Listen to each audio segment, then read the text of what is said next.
Névrite optique gauche aiguë secondaire à une poussée inaugurale de sclérose en plaques. Une femme de 24 ans se présente chez son médecin généraliste à cause d'une baisse de l'acuité visuelle sur quelques heures et d'une douleur autour de l'œil aggravée lors des mouvements oculaires.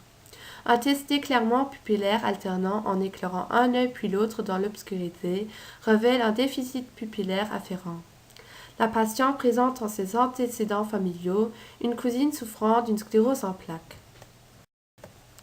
Les causes de la sclérose en plaques sont imparfaitement connues. Elles associent des facteurs génétiques, des facteurs environnementaux et un facteur déclenchant de la maladie, probablement infectieux. Il s'agit donc d'une maladie auto-immune caractérisée par des foyers inflammatoires démyélinisantes. Les acteurs principaux de cette démyélinisation sont les cellules de la microglie, intervenant dans la défense du système nerveux central et dérivant des monocytes. En cas de lésion ou d'inflammation du système nerveux central, elles acquièrent des capacités de phagocytose accrues. L'analyse microscopique des lésions précoces d'une sclérose en plaques montre ces cellules semblant contenir des inclusions de graisse qui ont donc phagocyté la myéline. Les cellules de la microglie attaquent les glycoprotéines myéliniques des oligodendrocytes qui sont responsables de la myélinisation du système nerveux central. La myélinisation des nerfs assure une certaine imperméabilité de la membrane plasmique au mouvement d'ions, et l'afflux nerveux peut alors se propager de façon saltatoire, sautant de nœud de Ranvier en nœud de Ranvier. En cas de démyélinisation, cette propagation saltatoire ne peut plus avoir lieu correctement et la transmission de l'afflux nerveux n'est plus assurée par cette fibre nerveuse. Un élément typique de la sclérose en plaques est donc la survenue, sans relation dans le temps, de pertes neuronales totalement distinctes dans différentes structures cérébrales.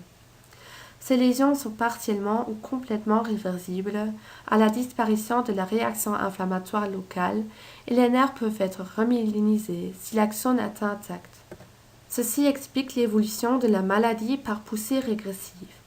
Les symptômes de la sclérose en plaques sont très variables, de type moteur, sensitif, visuel, sphinctérien, cognitif, etc. Dans notre cas, la patiente présente une atteinte du nerf optique. Il sort de la boîte crânienne par le canal optique s'unit avec son homologue contralatéral pour former le chiasma optique, puis se poursuit par les bandelettes optiques pour rejoindre les corps géniculés latéraux. Enfin, les axones se projettent sur le cortex visuel primaire et secondaire. Des corticoïdes à forte dose, 1 g par jour pendant 5 jours en intraveineuse, permettent d'accélérer la récupération de la poussée.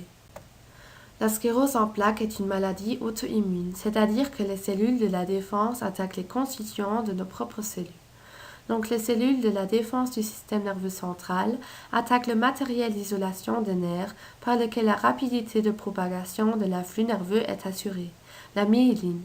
Par cela, cette transmission d'informations nerveuses ne peut plus se faire correctement, et ceci se montre par des déficits neuronaux en fonction des différentes régions du cerveau atteintes, moteur, sensitif, visuel, etc. Ces lésions de nerfs sont partiellement ou complètement réversibles, ce qui explique que les symptômes se présentent en poussée. Les corticoïdes sont prescrits pour leurs propriétés anti-inflammatoires et immunosuppressives. Pour un diagnostic positif, il faut une dissémination temporelle et spatiale des lésions au sein du système nerveux central.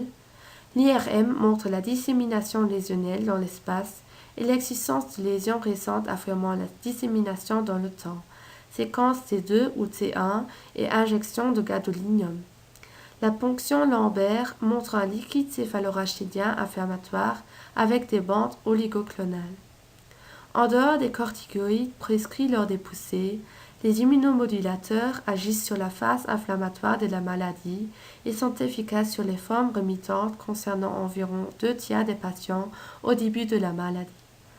Les immunosuppresseurs sont prescrits dans les formes très actives de la maladie ou lors d'échec à un traitement par immunomodulateur.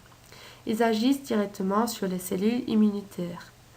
Les anticorps monoclonaux, médicaments les plus récents, sont prescrits dans les formes les plus sévères de la sclérose en plaques et uniquement en milieu hospitalier.